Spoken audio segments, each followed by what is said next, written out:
બિસ્મિલ્લાહિર્રહમાનિર્રહીમ. अस्सलामुअलैकुम. Welcome to my KGN રસોઈ ગુજરાતી. તો આજે આપણે બનાવીશું ગોળવાળું ખાટું મીઠું કાચી કેરી અને ડુંગળીનું કચુંબર કે પછી સલાડ. આ કચુંબરને તમે રોટલી, દાળ ભાત, પૂરી, પરાઠા સાથે સર્વ કરી શકશો. ખાવામાં એ બહુ જ ટેસ્ટી છે. તો ચાલો આપણે રેસીપી શરૂ કરીએ. તો કાચી કેરી અને ડુંગળીનું કચુંબર બનાવવા માટે અહીંયા આપણે એક ટોટાપૂરી કેરી લઈશું અને એક ડુંગળી લઈશું અને કેરીને આપણે આ રીતના આગલો ભાગ અને પાછલો ભાગ કાઢી લઈશું. હવે આપણે એક વાસણમાં આ રીતના મોટા કાણાવાળી છીણી લઈશું અને કેરીને આપણે છાલ ઉતાર્યા વગર આ રીતના છીણી લઈશું.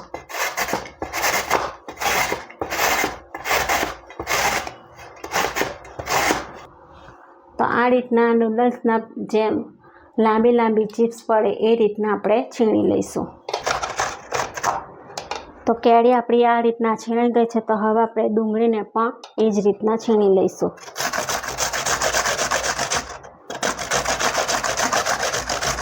તો આ રીતના ડુંગળી પણ છીણાઈ ગઈ છે. તો હવે આપણે આ રીતના સરખું કરી લઈશું.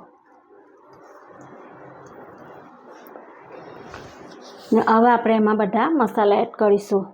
તો મસાલામાં લઈશું આપણે સ્વાદ પ્રમાણે મીઠું, 1 ચમચી ધાણા જીરું, અડધી ચમચી કાશ્મીરી લાલ મરચું, અડધી ટીસ્પૂન લઈશું આપણે શેકેલા જીરાનો પાવડર અને થોડા લઈશું આપણે બારીક સમારેલા લીલા ધાણા. હવે આપણે આ રીતે બધું હાથ વડે મિક્સ કરી લઈશું.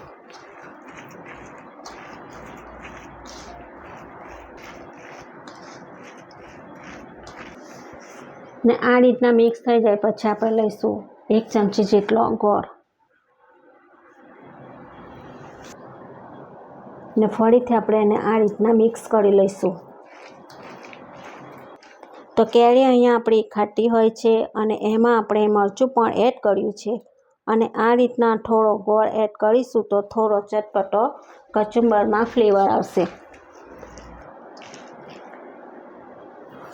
તો આ કચુંબર ફક્ત 5 જ મિનિટમાં બની જાય છે અને જમવાનો સ્વાદ એકદમ બમણો કરી દે એવું આપણું ચટપટું ખાટું મીઠું ગોળ કેરી અને ડુંગળીનું સલાડ કે પછી કચુંબર તૈયાર છે. અને ફ્રેન્ડ્સ, આ રીતના એકવાર જરૂરથી ટ્રાય કરજો. ખાવામાં એ ખૂબ જ ટેસ્ટી છે.